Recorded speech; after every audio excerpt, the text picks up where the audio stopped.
So I want Louise to take us through how she got to know that there's something, so that you get to learn and understand what her symptoms were.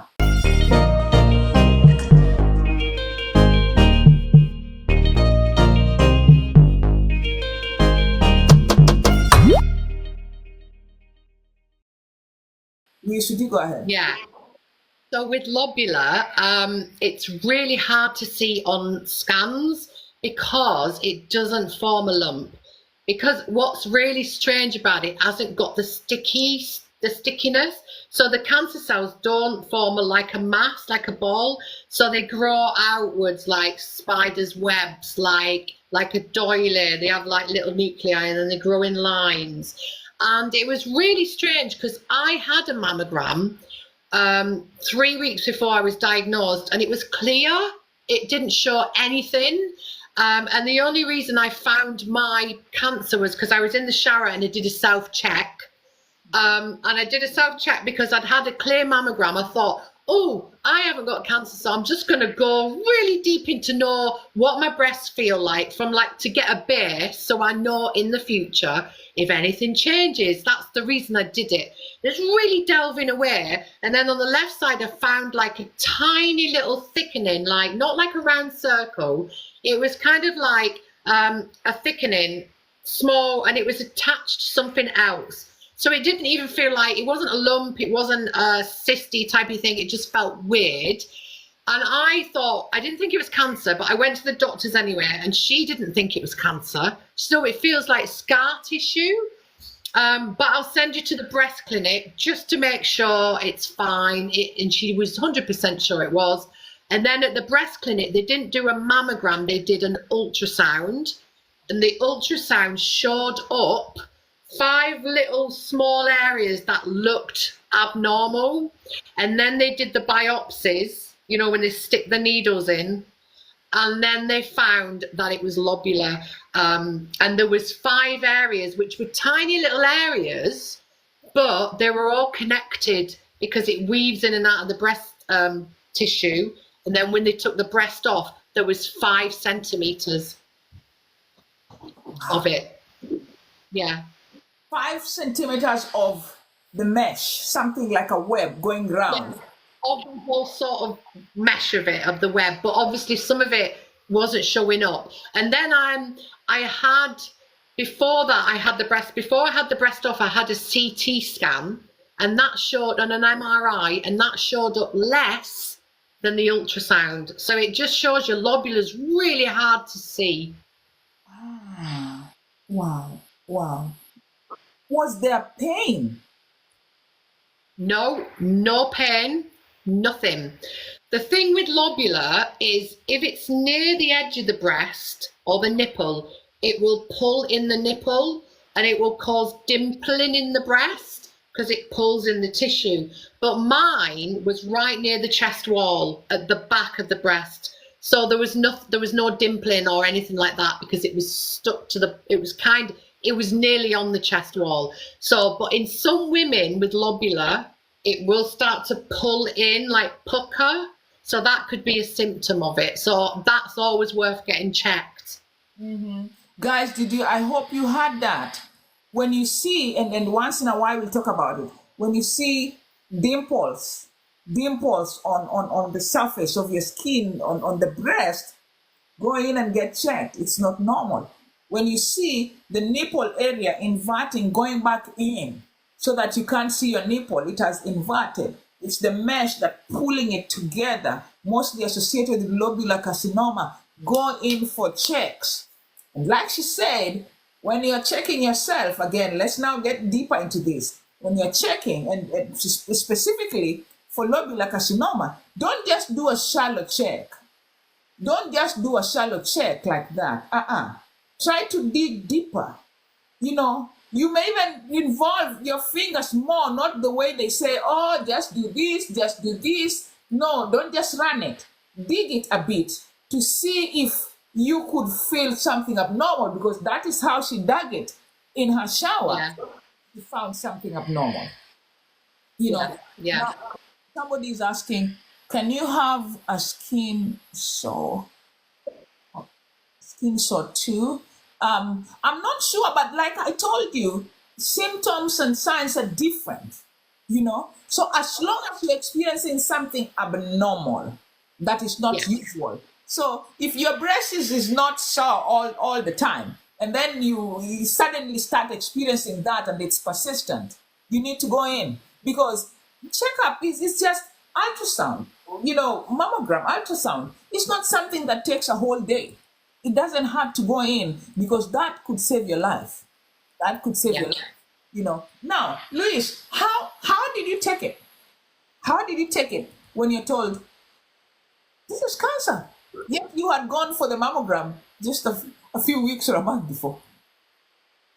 It was, it just blew my mind. It was just massive shock because I had the letter in my cupboard saying I was breast cancer free. And then 3 weeks later, I got told on the phone, I got told on a phone call and I was on my own. And I just was like, I think it was a bit surreal. I didn't really take it in at first. It sort of surrounded me, but I didn't take it in. And I just was in this whirlwind of, and then your whole life just changes like that.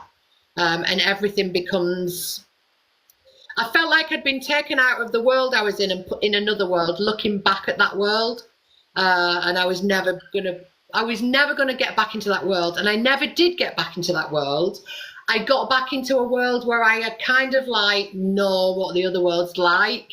And I am now more positive and enjoy life more because I'm not in the world I used to be in. I love the world I'm in now because I literally live on that little hanging bit where you go, kind of know this world. So I'm not going to sort of let silly things and problems and all this insignificance that used to worry me, and I'm going to live for today. So in a way, the cancer, even though it was really devastating and awful, but I lived through it, changed me for the better. And then that's something that I say almost all the time too, because, and I think people who are not in this world, they cannot understand how you could say, how can you say cancer changed your life for the better? How can you say that? And I don't know, because it's just the truth. Because for me too, I'm telling you the truth, I never understood myself so well, especially health-wise, especially my body, and especially when I see things happening, what should I do? But now I understand it better. I understand my life best, and I know exactly when I eat this is going to happen in my body, and I'm going to see it. When I drink lots of water, this is going to happen in my body, and I will see my skin changing. And these are things that growing up, you could just hear people saying, oh, water is life, drink lots of water, but you never took it seriously. But now I take it and I can see the texture of skin changing. But the moment for 2 weeks I go, the amount of water I take goes down, I again see the changes immediately on my skin. So it is that easy. And in this life, I've learned about diet. In this life, I've met people. In this life, I've learned service, and I've learned how to impact people's lives positively. You know, in this life, I've seen how the definition of things in the previous life is different from how I define it here. And here can influence there, you know. So a lot of things, as you say, changes within that thin line of that world and this world. And yes, this world is great. This world is great. Yeah. In this world, you don't take life for granted because you have already gone through that thin line of life threatening. You know, so you know, man, I cannot take life for granted, and everything that you do is for a reason. You're not doing things to waste time. You know, you're running this marathon, you're writing this music. And Louise is a musician too, by the way. There's a song she even wrote after the experience. Hopefully she can sing it also for us today. But you're writing this music, you're writing this book, you're running this marathon. So you're having time with your family, with your kids. You are literally not wasting time. But yes, in that life, sometimes you could be like, you know what? Time could just pass without you explaining. But now for me, time cannot pass because there are many people who actually even reach out. Oh, can you speak to this group of people for us? And I'm like, The only time I can speak mostly is on Saturday early morning or when I'm preparing dinner or what. There is no time in between for me. So can you come and attend my live? Or can I come during this time that I'm not at work? But before, I could easily be everywhere. And, so it is true what you say. Now, what was your treatment like and how fast did the treatment start? So I started it was quite fast. I had the mastectomy in June, early June. So I was diagnosed in April. Then they decided that, before they realized it was they didn't really know where it was, I was going to have a lumpectomy. And then they said, no, we don't really know where it is because we can't find the margins. So we'll do a mastectomy. I always wanted both off. It wasn't, I just get them off. And then they wouldn't take the other one off because they won't take off a healthy breast. And I said, well, how do you know it's healthy? That was another thing I had to advocate for, is I don't want one breast. I either have none or two. I don't want one. And then I had this one off in August, which I fought for. And then I had radiotherapy. I didn't need chemotherapy because when they took my lymph nodes out, there was no cancer in the lymph nodes. So I had radiotherapy in September. So yeah, it was quite quick. It was in the sort of space of 4 months. It wasn't quick enough for me, but it was quick in the realm of things. Yeah. Wonderful. And what Louisa said, self-advocacy. Self-advocacy is important. We hear people all the time saying, oh, they've refused to take out my other breast. Then the question, did you ask them? Did you insist? Do you have insurance? It is your insurance. So they keep saying, oh, the other side is healthy. But are they thinking about your quality of life? If it's going to affect you, how can you live with just one? If there are people who can live with just one if they don't reconstruct, but there are some women who are not comfortable living with just one. So push it. It may not happen, but it may happen. Yeah. Louise pushed it. I pushed it. In fact, for me, I just said, I don't want this. And for me, the debate now got to reconstruction, and I normally tell people again, it is not everybody who wants reconstruction, and if you don't want it, don't let them force you, because I couldn't be forced. I was forced to see the plastic surgeon. I was forced to understand that I was young. I was forced to understand that, women with breast.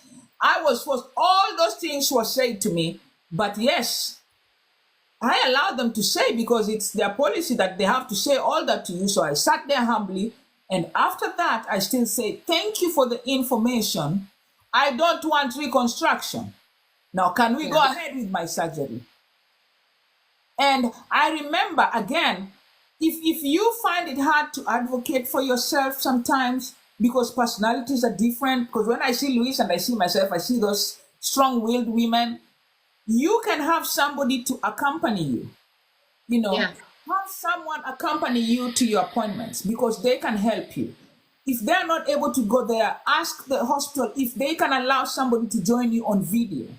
Because I was going for my treatment during COVID-19, and I was not allowed to get into hospital with anybody. And so I had my family join me on video. And I remember when I said, please, I don't want reconstruction. I don't want take out all these things. I was starting to get frustrated, And because my family was joining me on video, I remember my sister coming in to fight for me. And my sister said, excuse me, doctor. Did you hear what my sister said? Can we stop this? Can you take my sister to surgery immediately? And that was the conclusion of the meeting. Yeah. Because the moment my sister, because I was frustrated, I just wasn't going to take enough of, oh, please, oh, just do it. Oh, I had said, I don't know why they were continuing to insist. And when my family, my sister now made her statement, immediately my doctor brought in forms and I filled the forms. And the following day, from that meeting, the following day, I was downtown for the double mastectomy. Wow. Now, Louise, listen to this. If I could have listened to them, Yeah.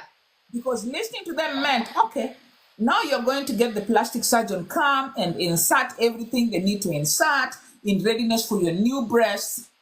It was early November. First week, I was diagnosed on November 2nd. And I was meant to wait for the surgeon who was, yes, I went and spoke to him, but he was going on vacation. He was coming back after Christmas. So I was waiting for him. And because in the mind, they were like, oh, this ductal carcinoma, estrogen. And they like wasting time with estrogen because they say, estrogen is the good one. So the good one can wait for the surgeon to go on vacation for almost 2 months. Yeah. But when I insisted, and I hope people are going to learn and underline this, when I insisted and my sister helped me advocate and they took me to surgery, even before December, that after Christmas came, the lump was in California for oncotype. Guess what came back? There was triple negative also in that tumor. Wow. You see, at that time that I was advocating and insisting, there was no cancer in my lymph nodes. Yeah. It was early. It was all do it and keep this patient safe. Now, ask yourself, with the triple negative that they found out after, if I waited for that almost 2 months period for the doctor to go on vacation, what could have happened? Oh, it definitely would have gone into your lymph nodes, wouldn't it? Definitely, exactly, that's the one. That's the one, isn't it? That's the one that gets out quick. Yeah, and it moves. The triple negative is not a joke. So it would have gone and even gone further, you know. So now you see the importance of what Liz is saying, self-advocacy. When you want something, go for it, insist on it. Let your insurance, let the doctor say, look, it is my quality of life. As a woman, Yeah. I'm not going to live with just one breast. I don't feel comfortable. It is going to stress me out. Take it. It is healthy, but I don't want it. You know? Yeah. And most of the time, they will listen because insurance is just trying to save up your money which you contribute. Yeah. They will give it to you. Now, how was recovery for you? Did you get any? How was your family? I mean, it was good because I exercised. I mean, for me, that was what saved me in recovery because obviously when you've had a mastectomy, it's painful, you know, it takes time, but you're also sat there feeling quite sad. I felt sad. You know, it's not like a feeling sorry for yourself, but you can sit there and sort of, because you're in bed for I was in bed for an hour. I just could not be in bed. I was up and about.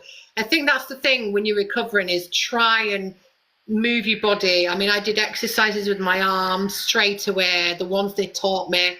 I was out running after a week, not proper running, just jogging. And then 3 weeks I was proper running. But I think that was because I'd started to exercise early and I'd started to get my blood flowing, it healed so much quicker. The scars healed. And then I did my marathon 6 weeks after the second mastectomy.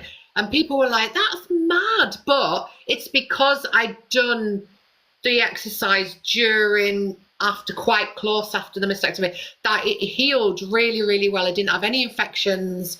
I had a little bit of fluid in this breast, which they drained out because I didn't have drains. I didn't have she wouldn't do drains. She didn't believe in them, which I was quite pleased about because I know drains can be really uncomfortable, can't they?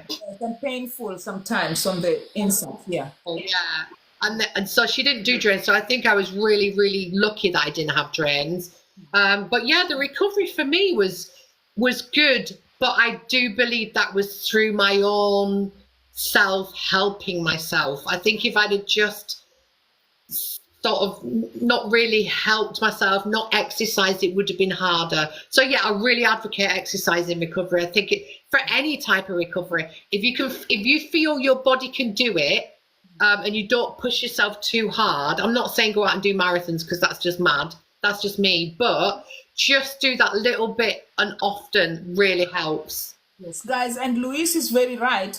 about exercise, because personally for me, when I was depressed and going through a lot, and like I told you, I went through counseling and therapy, they put me on certain medication. At least I don't know if I've shared this with you. And that medication was making me like a zombie. Like I could not, there was nothing. I was just sleeping the whole day, you know. And so I remember my oncologist now telling me, hey, you can just try a little exercise. Don't push yourself, but a little that you can. And then I remember buying my little treadmill. It's right here with me. And I just started running a little. I ran in the morning, then I ran in the evening. I ran. And then I noticed that whenever I did that, especially in the morning, it kind of controlled my mood of the day. You know, the brightness, the happiness was coming back, which the medicine was not giving me. And so I stopped myself from taking the medicine without consulting, because I wanted to see, you know, the difference. Then I noticed the exercise was helping me more than the medicine. And so when I met the doctor after that, and she asked, oh, how are you doing? Are you taking your meds? I said, I'm sorry, I stopped taking them. And she was like, why? I said, because they were affecting me more. I could not function. And then Dr. O told me, you know, to try and exercise. And I did that. And I noticed the exercise was helping me. And then I thought she was going to be mad at me, but she started smiling. And then I was like, oh, okay, so I did something good. Then she said, you know, you discovered it, because what the medicine was meant to do is the medicine was meant to produce the endorphins to help you, but since it was not getting there, but your exercise actually helps your body to naturally produce the endorphins, and that is what is bringing you back. So she said, actually, the exercise is better than the medicine. Yeah. And again, when you talk about the blood flow, there was a time I went in to the was it the ERO? I was going through a certain procedure, and they or a routine visit, and they saw my blood pressure. It was kind of different, you know, and they asked me, do you run? And I say, yeah, but not so much. Then they asked me, how often, how much do you run? I said, I do 2 miles a day. Then they said, oh, okay, fine. We thought your blood pressure was okay, but it's normal for somebody who runs. And that's what Louise was saying, because of her running, the flow was fast and the healing was fast. So guys, again, when we come live, we are saying, we are not telling you to do what we do. We are sharing our life. We work patients. So what you need to do is only pick that which can work for you. Yeah. What it can work for you. I am not a marathon runner, but I work out. You know, so even today, I'm finishing this with 3 minutes. I don't want to take a lot of Louise's time, so I'm going to allow you guys to ask a few questions, but I'm going to prepare breakfast, and I'm going to the Y at 9. I have a session, you know, so there's that which I can do for my blood to flow and to keep within the required BMI. But Louise is a marathon runner, you know, so we advise you, pick that which can work for you, but please do not sit without workout. It helps a lot, a great lot, and you will not regret it. You will notice it on your skin. You will notice some conditions that you may be having will just let go by themselves. You will go in and they'll be like, we don't notice this anymore. What happened? What are you doing? It will be the exercise. But don't forget, accompany it with a good diet. If you can have the doctor refer you to your nutritionist at the hospital, do that. Because if you do all those together, they help you a lot.